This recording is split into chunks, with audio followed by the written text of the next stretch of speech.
Hello friends, मैं सूरज कुमार अपना YouTube channel उत्कर्ष classes में आज हम बात करने वाले हैं ट्वेल्थ का किताब इतिहास चैप्टर 2 मौर्य काल से गुप्त काल तक का राजनीतिक एवं आर्थिक इतिहास एसवीपीटी से 50 वीवीआई ऑब्जेक्टिव प्रश्न लाए हैं, जहां से प्रत्येक साल कुछ न कुछ प्रश्न पूछे जाते हैं।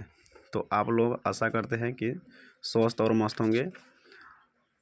तो हम लोग उस प्रश्न को स्टार्ट करेंगे जहां से प्रत्येक साल प्रश्न पूछे जाते हैं। काफ़ी इंपॉर्टेंट है आपके लिए, तो आप लोग चैनल को लाइक सब्सक्राइब करें और लास्ट तक ज़रूर वीडियो के अंत तक बने रहिए। तो हम लोग प्रश्न को स्टार्ट करेंगे। जैसा कि पहला प्रश्न दिया हुआ है, फुट डालकर विजय प्राप्त करने का कार्य सर्वप्रथम किस राजा ने किया? तो ऑप्शन ए है अजातशत्रु, ऑप्शन बी है पुष्यमित्र शुंग और ऑप्शन सी है अशोक, ऑप्शन डी है समुद्रगुप्त। तो फुट डालकर विजय प्राप्त करने का कार्य सर्वप्रथम किस राजा ने किया है? तो ध्यान रखिएगा आप लोग, वो किए हुए हैं अजातशत्रु ने। अजातशत्रु यानी ऑप्शन नंबर ए हो जाएगा। फिर अगला प्रश्न को देखेंगे। 2 नंबर कह रहा है जीवक वैद्य किस वंश के काल में था? तो ऑप्शन ए है मौर्य, ऑप्शन बी है गुप्त, ऑप्शन सी है हर्यक और ऑप्शन डी है कुषाण। तो ध्यान रखिएगा आप लोग, जीवक वैद्य किस वंश के काल में था? तो वो था हर्यक वंश। किस वंश के? हर्यक वंश के, यानी ऑप्शन नंबर सी हो जाएगा, यानी ऑप्शन नंबर सी। फिर देखते हैं अगला प्रश्न को। अपने स्वयं के खर्चे से सुदर्शन झील की मरम्मत किसने कराई? तो ऑप्शन ए है अशोक, ऑप्शन बी है कनिष्क और ऑप्शन सी है रुद्रदामन और ऑप्शन डी है स्कंदगुप्त। तो आप लोग ध्यान रखिएगा, बहुत ही अच्छा प्रश्न है। अपने स्वयं के खर्चे से सुदर्शन झील की मरम्मत किसने कराई है? तो वो रुद्र दमन ने कराई, यानी रुद्र दामन दमन दोनों होता है, यानी ऑप्शन नंबर सी हो जाएगा, रुद्र दामन। फिर देखेंगे अगला प्रश्न को। 4 नंबर कह रहा है कि पाटलिपुत्र नगर की स्थापना उदायनी ने किस नदी के संगम की? ये भी काफी अच्छा प्रश्न है। यानी पाटलिपुत्र नगर की स्थापना उदायनी ने किस नदी के संगम की है? तो वो की है यानी गंगा, सोन, पुनपुन। यानी ऑप्शन ए है गंगा, बी है सोन और सी है पुनपुन और डी है इनमें से सभी के संगम। तो बहुत ही वीआई प्रश्न है कि पाटलिपुत्र नगर का स्थापना उदायनी ने किस नदी के संगम की है? तो सोन, गंगा, पुनपुन, इनमें सभी नदी के संगम पर की है, यानी ये तीनों नदी होगा, ऑप्शन नंबर डी होगा। देखते हैं फिर अगला प्रश्न को। 5वें कह रहा है, क्या कह रहा है? कह रहा है कि समस्त भारत ही नहीं एशिया एवं यूरोप में सर्वप्रथम हुनों को परास्त करने का श्रेय किस शासक को जाता है? मतलब किस शासक को कहा जाता है, मतलब बात यही है। ऑप्शन ए है अशोक, ऑप्शन बी है स्कंदगुप्त और ऑप्शन सी है समुद्रगुप्त और ऑप्शन डी है नेपोलियन। तो बहुत अच्छा प्रश्न, देखेंगे फिर से पढ़ेंगे। कह रहा है समस्त भारत ही नहीं एशिया एवं यूरोप में सर्वप्रथम हुनों को परास्त करने का श्रेय किस शासक को जाता है? तो स्कंदगुप्त को जाता है। किस शासक को जाता है? स्कंदगुप्त को, यानी ऑप्शन नंबर इसका हो जाएगा बी। एक मिनट, ऑप्शन नंबर बी। फिर देखेंगे अगला प्रश्न को। आगे कह रहा, यहाँ कह रहा है कि 6 नंबर में कि यूरोप का समुद्रगुप्त कौन था? कह रहा है यूरोप का समुद्रगुप्त कौन था? तो ऑप्शन ए है हिटलर, ऑप्शन बी है नेपोलियन, ऑप्शन सी है बिस्मार्क और ऑप्शन डी है मुसोलिनी। तो यूरोप का जो समुद्रगुप्त है वो कौन था? वो नेपोलियन था। कौन था? नेपोलियन, यानी ऑप्शन नंबर बी हो जाएगा। यहाँ से कुछ बात है यहाँ पर, ओनली टॉप स्टडी मेहनत, यानी आपको स्टडी में यानी पढ़ाई में आपको टॉप करना है, स्टडी करके पढ़ाई में आपको टॉप करना है तो मेहनत तो जरूर करना पड़ेगा। तो वही बात दिया है मेहनत में कि आज की मेहनत, मतलब कुछ इमोशनल बातें लिखी हुई जिसके थ्रू आपको पढ़ाई में मन लगे। कहा गया है कि आज की मेहनत तुझे कल पहचान देगी, मतलब आज की मेहनत तुझे कल पहचान देगी। हर वो लंबी रात जो तूने मेहनत करके बिताई है वो तुझे कल जरूर उसका इनाम देगी। तो बात तो काफ़ी सही है, यानी आज आप लोग मेहनत नहीं कीजिएगा कल आप कैसे कुछ बन पाइएगा। इसीलिए आज आप लोग मेहनत करना सीखिए, तो आपका आने वाला समय में ज़रूर आपको इनाम मिलेगा। इनाम क्या, मतलब जो पढ़ाई लिखाई कीजिएगा तो आगे चल के बहुत अच्छे काम कीजिएगा, जॉब मिलेगा, यही ना होगा। तो आप लोग इस पर फोकस कीजिए और मन लगा के पढ़ाई कीजिए। तो फिर हम लोग देखेंगे अगला प्रश्न को। कह रहा है 7 नंबर में, किसके किसके अभिलेखों में भूमिदान का उल्लेख मिलता है? तो ऑप्शन नंबर ए कह रहा है अशोक, ऑप्शन नंबर बी कह रहा है समुद्रगुप्त, ऑप्शन नंबर सी कह रहा है प्रभावतीगुप्त और ऑप्शन नंबर डी कह रहा है इनमें से सभी। तो किसके अभिलेखों में भूमिदान का उल्लेख मिलता है? वो मिलता है प्रभावतीगुप्त, यानी ऑप्शन नंबर सी हो जाएगा। ऑप्शन नंबर सी हो जाएगा। देखेंगे फिर अगला प्रश्न को। 8 नंबर कह रहा है कि भूमि अनुदान से संबंधित प्रथम अभिलेखीय प्रमाण किसका है? तो ऑप्शन नंबर ए है मौर्य काल, ऑप्शन नंबर बी है सातवाहन काल, ऑप्शन नंबर सी है शुंग काल और ऑप्शन डी है गुप्त काल। तो भूमि अनुदान से संबंधित प्रथम अभिलेखीय जो प्रमाण है वो किसका है? तो वो है सातवाहन काल का, यानी ऑप्शन नंबर बी हो जाएगा। ऑप्शन नंबर बी हो जाएगा। देखेंगे फिर अगला प्रश्न को। 9 नंबर कह रहा है कि 510 ईस्वी में सती प्रथा के साक्ष्य वाला प्रथम अभिलेख कहाँ मिला है? सर यहाँ पर क्वेश्चन मार्क नहीं दिए, question mark 1 minute, question mark होगा। तो अब पढ़ते हैं। ऑप्शन ए कह रहा है एरन सागर, ऑप्शन बी है गुजरा दतिया और ऑप्शन नंबर मतलब इसी का दूसरा नाम है, ऑप्शन नंबर सी है मस्की और ऑप्शन नंबर डी है जूनागढ़। तो 510 ईस्वी में सती प्रथा के साक्ष्य वाला प्रथम अभिलेख कहाँ मिला है? तो मिला है एरन सागर मिला है। कहाँ मिला है? एरन सागर, यानी ऑप्शन नंबर ए हो जाएगा। ऑप्शन नंबर ए हो जाएगा। देखते हैं फिर अगला प्रश्न को। 10 नंबर कह रहा है किस शिलालेख से अशोक द्वारा कलिंग विजय का पता चलता है? तो ऑप्शन ए है प्रथम, ऑप्शन बी है 5वें, ऑप्शन सी है 10वें और ऑप्शन नंबर डी है 13वें। तो किस शिलालेख से अशोक द्वारा कलिंग विजय का पता चलता है? तो वो है 13वें, यानी ऑप्शन नंबर डी हो जाएगा। ऑप्शन नंबर डी हो जाएगा। देखेंगे फिर अगला प्रश्न को, यानी 13वें हो गया। कह रहा है 11 नंबर में किस विद्वान ने मात्र अभिलेखों के आधार पर अशोक का इतिहास लिखने का श्लाघ्य प्रयास किया है? ऑप्शन ए है विसेंट स्मिथ, ऑप्शन बी है जेम्स प्रिसेंज और ऑप्शन सी है काशी प्रसाद जायसवाल और ऑप्शन डी है देवदत्त रामकृष्ण भंडारकर। तो बहुत ही विवाही प्रश्न है, यानी किस विद्वान ने मात्र अभिलेखों के आधार पर अशोक का इतिहास लिखने का श्लाघ्य प्रयास किया, यानी काफ़ी प्रयास किया?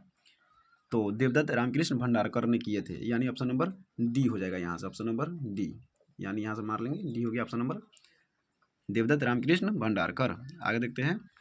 कह रहा है 12 नंबर में कि मौर्य कला का निम्न में से कौन सर्वाधिक महत्वपूर्ण नमूना है? तो ऑप्शन ए है चैत्य, ऑप्शन बी है स्वरूप, ऑप्शन सी है मुहावस्तुकला और ऑप्शन नंबर डी है स्तंभ। तो मौर्य कला का निम्न में से कौन सा सर्वाधिक नमूना है, यानी काफ़ी महत्वपूर्ण नमूना है? तो वो है स्तंभ है। क्या है? स्तंभ, यानी लोहा का जो, यानी स्तंभ जो लोहा का भवन बनता है ना, बड़ा किला सा, वही होता है स्तंभ। ठीक है, जैसे दिल्ली में है ना लौह स्तंभ, दिल्ली में है बहुत बड़ा, तो इसी तरह का होता है। तो स्तंभ जो है काफ़ी महत्वपूर्ण नमूना है, यानी देखने में आकर्षक है। तो हम लोग फिर देखेंगे अगला प्रश्न को। 13 का इंडिका की रचना किसने की? ऑप्शन ए है कौटिल्य, ऑप्शन बी है मेगास्थनीज, ऑप्शन सी है अलुबर्नी और ऑप्शन डी है स्टिंग्स। तो ध्यान रखिएगा, इंडिका की रचना किसने की है? तो यानी ऑप्शन नंबर हो जाएगा वी, मेगास्थनीज, यानी इंडिका की रचना जो है मेगास्थनीज ने की। तो आगे देखेंगे फिर अगला प्रश्न। 14 में कह रहा है पर्याग प्रस्ती की रचना किसने की? ऑप्शन ए है कालिदास, ऑप्शन बी है बाणभट्ट, ऑप्शन सी है हरिसेन, ऑप्शन डी है पतंजलि। तो पर्याग प्रस्ती की जो रचना की है वो हरिसेन के द्वारा किया गया। किसके द्वारा किया गया? हरिसेन, यानी पर्याग प्रस्ती की रचना किसने की? तो हरिसेन ने की। आप लोग को अगर कुछ डाउट लगे तो जरूर कमेंट कीजिएगा, ठीक है। तो पर्याग प्रस्ती की रचना किसने की है? तो हरिसेन ने की है। किसने की? हरिसेन ने। फिर देखिए हरिसेन में, सॉरी एक हमको डाउट लग रहा था कुछ, हरिसेन में ना यहाँ पर ये न होकर होगा, ये न होगा, ये होगा, यानी बताते 1 मिनट, ये न होगा यहाँ पर। 1 मिनट देखते इसको थोड़ा।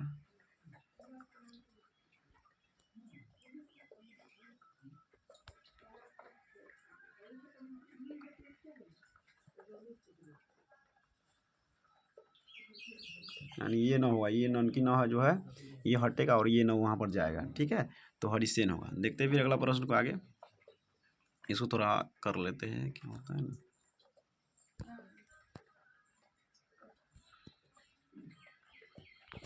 तो देखते हैं अगला प्रश्न को। 15 में कह रहा है गुप्तों को शासनकाल में कौन चीनी यात्री भारत आया?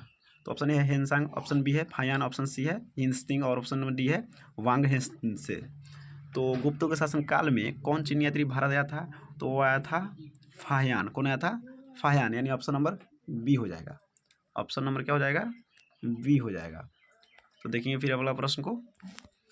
कह 16 नंबर में भारतीय इतिहास का कौन सा काल स्वर्ण काल के नाम से जाना जाता है? ये तो सब जानता है, क्या सब लोग जानते हैं या सब स्टूडेंट जानते हैं? तो ऑप्शन ए है मौर्य काल, ऑप्शन बी है गुप्त काल, ऑप्शन सी है मुगल काल, ऑप्शन डी है अंग्रेजों का काल। तो भारतीय इतिहास का कौन सा काल स्वर्ण काल के नाम से जाना जाता है? तो वो गुप्त काल को जाना जाता है। किस काल को? गुप्त काल, यानी ऑप्शन नंबर यहाँ से बी फॉर बॉल हो जाएगा। देखते हैं फिर अगला प्रश्न को। 17 में कह रहा है 17 में कह रहा है कि अशोक किस वंश का शासक था? तो ऑप्शन ए है नंद वंश, ऑप्शन बी है मौर्य वंश, ऑप्शन सी है शैव वंश और ऑप्शन नंबर डी है पाल वंश। तो अशोक किस वंश का शासक था? ध्यान रखिएगा, अशोक जो है सबसे बड़ा शासक था प्रियदर्शी और मौर्य वंश का शासक था। किस वंश का था? मौर्य वंश का, और प्रियदर्शी कहलाते थे।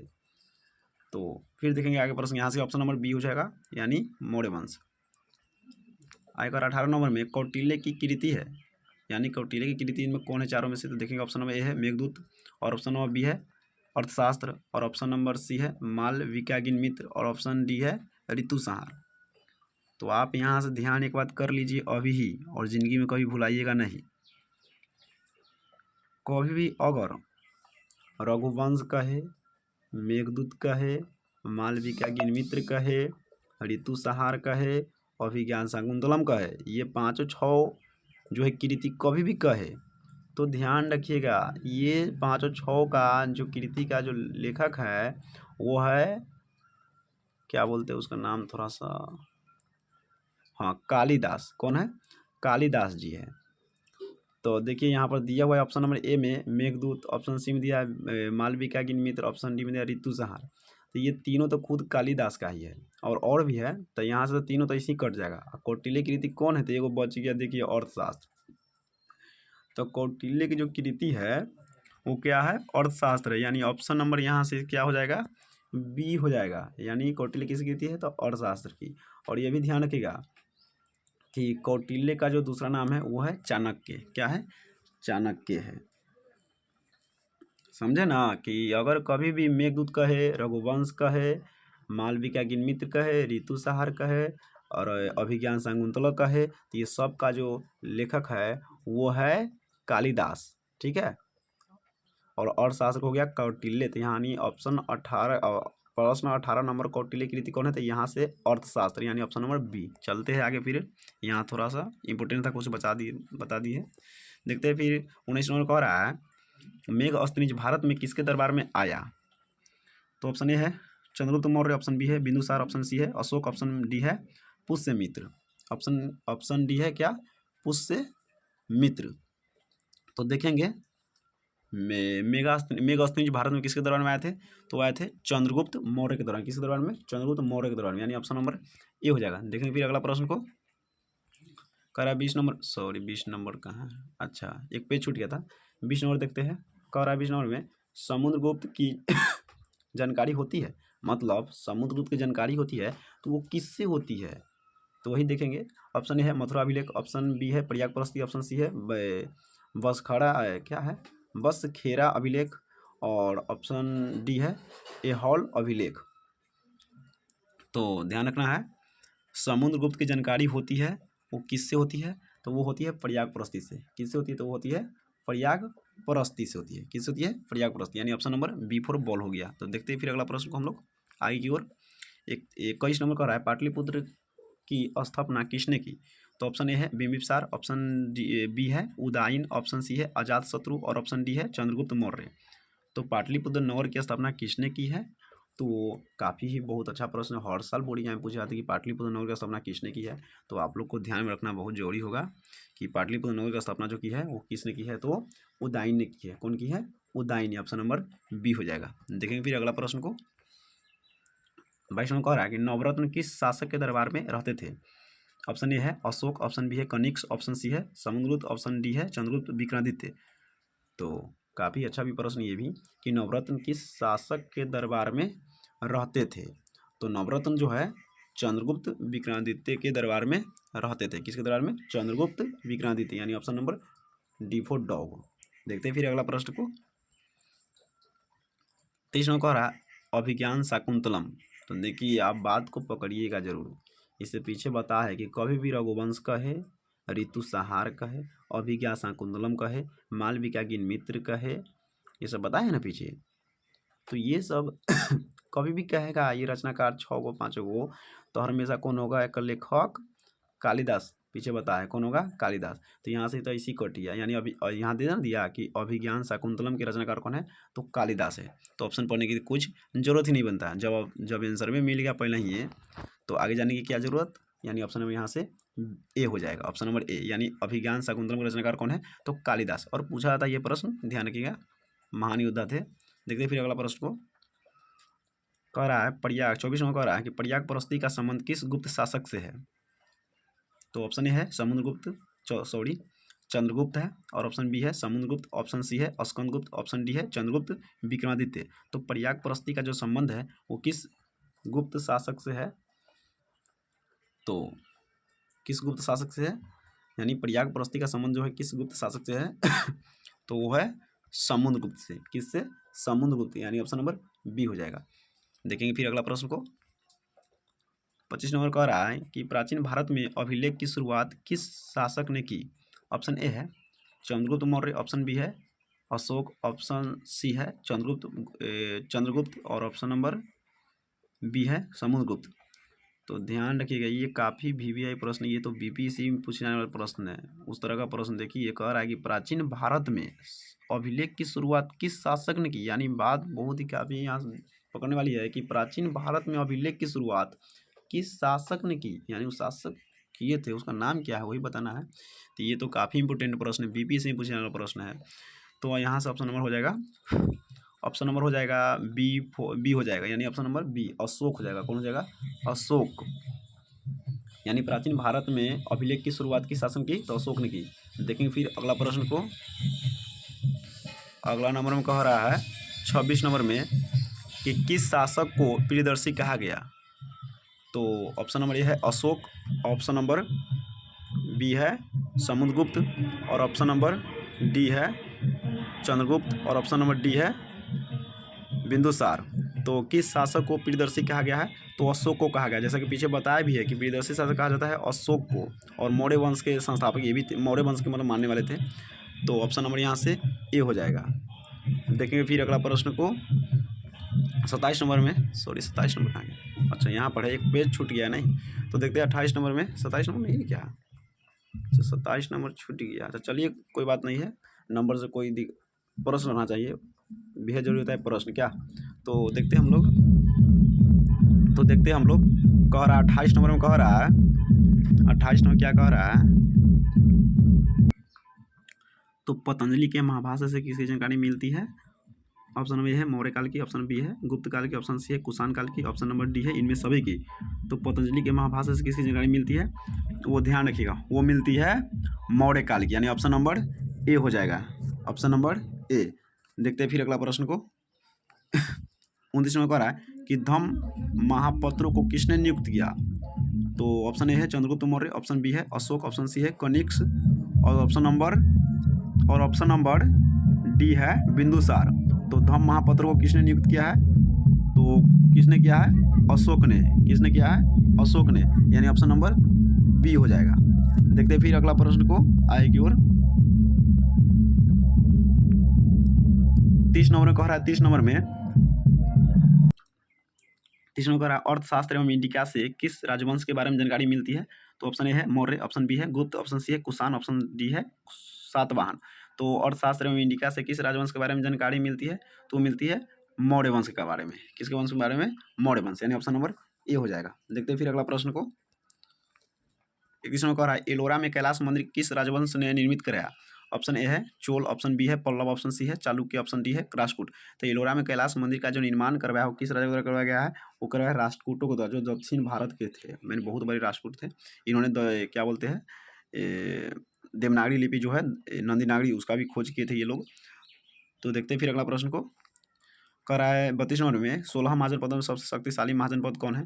तो आपको पता है अवंती, कौशल, कुरु, जितना भी राज्य था वो कौशाम्बी भी था। इस सब में सबसे बड़ा राज्य और सबसे शक्तिशाली राज्य था कौन था?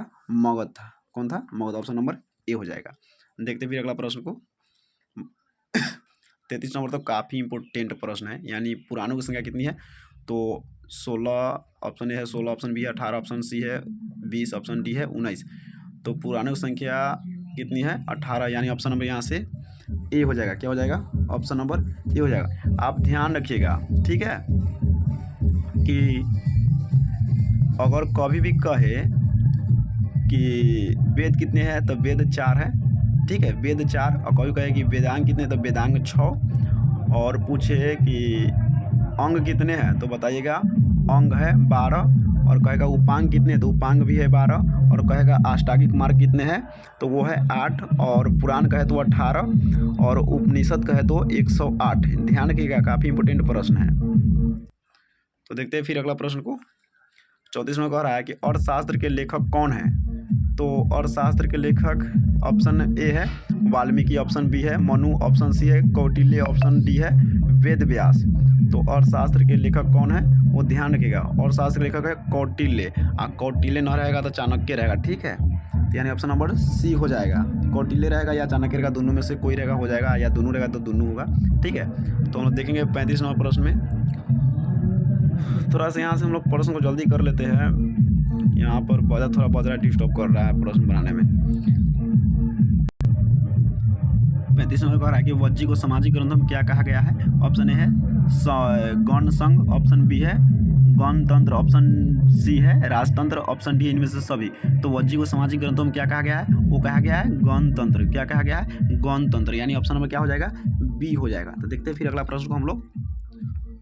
कह रहा है 36 नंबर में कि जनपद शब्द का शताब्दी का अर्थ क्या होता है? यानी जनपद शब्द जो है इसका मतलब शब्द का अर्थ निकलता है ना, तो शब्द का अर्थ निकालना है कि जनपद शब्द का शताब्दी का अर्थ क्या होता है। तो ऑप्शन नंबर ए है जहाँ लोग अपना घर बनाते हैं, और ऑप्शन बी है जहाँ लोग मवेशी रखते हैं, और ऑप्शन नंबर सी है दोनों है, ऑप्शन डी है इनमें कोई नहीं। तो ध्यान रखिएगा, जनपद शब्द का शताब्दी का अर्थ होता है जहाँ लोग अपना घर बनाते हैं। क्या होता है? जहाँ लोग अपना घर बनाते हैं। तो इसमें काफ़ी एक इंपॉर्टेंट चीज़ हम आप लोगों को बता देते हैं कि सबसे बात ध्यान रखिएगा।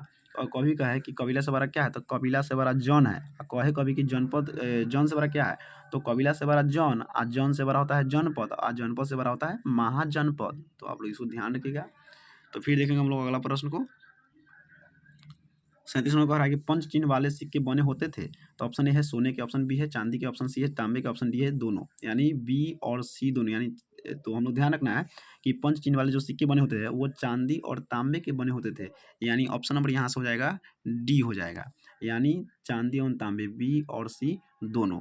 तो देखते हैं हम लोग अगला प्रश्न को। और जिसमें कह रहा है कि पाटलिपुत्र नगर की स्थापना की गई थी, यानी पाटलिपुत्र नगर की स्थापना की गई थी वो किसके द्वारा की गई थी? ऑप्शन ए है मुंडक द्वारा, ऑप्शन बी है बिंबिसार द्वारा, ऑप्शन सी है उदयभद्र द्वारा, ऑप्शन डी है अजातशत्रु द्वारा। तो ध्यान रखिएगा, पाटलिपुत्र नगर की स्थापना की गई थी वो किसके द्वारा की गई थी? तो वो की गई है उदयभद्र द्वारा, यानी ऑप्शन नंबर सी हो जाएगा। देखेंगे फिर हम लोग अगला प्रश्न को। 39 में कह रहा है कि तक्षशिला विश्वविद्यालय कहाँ स्थित था या अभी भी है? तो ऑप्शन ए है पाकिस्तान, ऑप्शन बी है बांग्लादेश, ऑप्शन सी है भारत, और ऑप्शन डी है बर्मा। तो तक्षशिला जो विश्वविद्यालय है वो कहाँ है? पाकिस्तान में। कहाँ पर है? पाकिस्तान। ऑप्शन नंबर ए हो जाएगा। देखेंगे फिर अगला प्रश्न को। 40 नंबर की फाहियान किसके शासनकाल में भारत आया था? तो ऑप्शन ए है समुद्रगुप्त, ऑप्शन बी है रामगुप्त, ऑप्शन नंबर सी है चंद्रगुप्त द्वितीय, और ऑप्शन डी है स्कंदगुप्त। तो फाहियान किसके शासनकाल में भारत आया था? तो आप लोग थोड़ा ध्यान कीजिए कि बहुत ही अच्छा प्रश्न है कि फाहियान जो है वो किसके समय में भारत आया था? तो चंद्रगुप्त द्वितीय के संबंध में भारत आया था, यानी ऑप्शन नंबर यहाँ से सी हो जाएगा। देखेंगे फिर अगला प्रश्न को। हम थोड़ा स्पीड में प्रश्न पर इसलिए कहा कि बगल में बाजा बज रहा है वो चालू कर देता है लगले, तो इसीलिए हम उसको थोड़ा सा बंद करा के बना रहे हैं। फिर अगला प्रश्न देखेंगे। 41 में कह रहा है कि भारत का नेपोलियन किस शासक को कहा जाता है? ऑप्शन ए है अशोक, ऑप्शन बी है समुद्रगुप्त, ऑप्शन सी है अकबर, और ऑप्शन नंबर डी है चंद्रगुप्त मौर्य। तो भारत का नेपोलियन किस शासक को कहा जाता है? भारत, देखिए इससे पहले पढ़े कि यूरोप का जो है शायद यूरोप का जो था पढ़े थे ना पीछे, यूरोप का पूछा था तो नेपोलियन हुआ था। और यहाँ पर कह रहा है कि भारत का नेपोलियन किसे कहा? यूरोप का नेपोलियन किसे कहा गया था? समुद्रगुप्त को। पीछे पढ़े है कि यूरोप का नेपोलियन कौन है? तो समुद्रगुप्त। और भारत का नहीं, गलती हो रहा है ना, उधर पढ़े थे कि यूरोप का नेपोलियन जो पढ़े थे उधर नेपोलियन आंसर था, और यहाँ पर प्रश्न दिया है, मतलब घुमा दिया उसी प्रश्न को, जैसा कि पीछे वाला प्रश्न था ना, कुछ देखते पिछला प्रश्न कुछ था ना। हाँ, पीछे वाला प्रश्न था कि यूरोप का समुद्रगुप्त कौन था। तो पीछे प्रश्न था ना कि यूरोप का समुद्रगुप्त कौन था, तो उसको हम बताया कि कौन था, नेपोलियन था। कौन था, नेपोलियन था। लेकिन अब यहाँ पर पूछ रहा है कि भारत का नेपोलियन किस शासक को कहा जाता है। तो भारत का नेपोलियन किस शासक को कहा जाता है, तो समुद्रगुप्त। ध्यान रखिएगा, अगर यूरोप का नेपोलियन पूछे, तो अगर यूरोप का समुद्रगुप्त पूछे तो नेपोलियन हो जाएगा, यानी यूरोप का समुद्रगुप्त कौन है, तो नेपोलियन। अगर भारत का नेपोलियन पूछे तो वो हो जाएगा समुद्रगुप्त। कौन हो जाएगा, समुद्रगुप्त हो जाएगा। यानी ऑप्शन नंबर यहाँ से क्या हो जाएगा, बी हो जाएगा।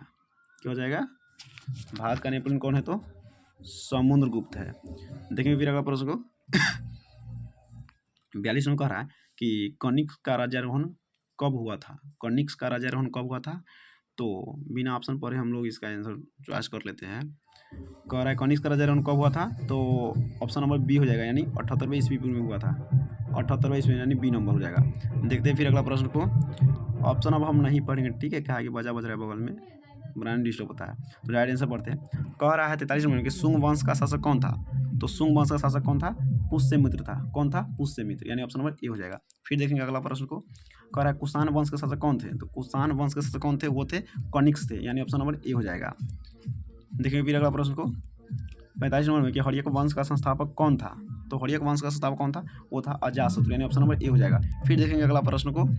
कह रहा है मौर्य वंश का संस्थापक कौन था। तो मौर्य वंश का जो संस्थापक था वो तो कौन था, बिंदुसार था, यानी ऑप्शन नंबर ए हो जाएगा। फिर देखेंगे अगला प्रश्न को। कह रहा है शिशुनाग वंश का शासक कौन था। तो शिशुनाग वंश का शासक था, वो था शिशुनागे ही था, यानी शिशुनाग। कभी भी आए प्रश्न ये वाला कि शिशुनाग वंश का संस्थापक कौन था, तो शिशुनाग ही वंश थे, ठीक है, तो ऑप्शन नंबर ए हो जाएगा। देखिए फिर अगला प्रश्न को।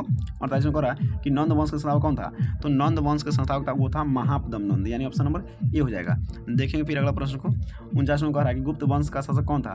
तो ध्यान रखिए, गुप्त वंश का शासक, जैसे गुप्त वंश जैसे था ना पीछे कि शिशुनाग वंश के शासक कौन था, तो शिशुनाग वंश के शासक जो था शिशुनाग ही खुद थे। तो उसी प्रकार गुप्त वंश के शासक कौन थे, श्रीगुप्त। गुप्त वंश के शासक कौन है, श्रीगुप्त। देखते हैं 50 नंबर। अब लास्ट प्रश्न आप लोग का है, तो लास्ट प्रश्न को कर लेते हैं। बजा के चक्कर में हम पूरा प्रश्न का ऑप्शन भी नहीं पढ़ पाए, तो उसके लिए सॉरी। देखते हैं अगला प्रश्न। 50 में कह रहा है कि जूनागढ़ अभिलेख का शासक कौन था। तो जूनागढ़ अभिलेख का शासक कौन था, ऑप्शन नंबर पढ़ लेते हैं। ए कह रहा है खारवेल, ऑप्शन नंबर बी कह रहा है सूरज संगम, ऑप्शन नंबर डी, सी कह रहा है मनु, और ऑप्शन नंबर डी कह रहा है चंद्रगुप्त मौर्य। तो जूनागढ़ अभिलेख का शासक कौन था, वो था खारवेल था। कौन था, खारवेल, यानी ऑप्शन नंबर यहाँ से ए हो जाएगा। तो आशा करते हैं कि आप लोग को ये वीडियो अच्छा लगा होगा, और हम आप लोग के लिए 50 सब्जेक्ट लेके आए थे, काफ़ी भी इम्पोर्टेंट प्रश्न था, तो उसको हम लोग पढ़ लिए। तो आप लोग चैनल को ज़रूर लाइक, सब्सक्राइब, शेयर ज़रूर कीजिए। तो आज के लिए बस यहीं तक, धन्यवाद। तो चलते अब हम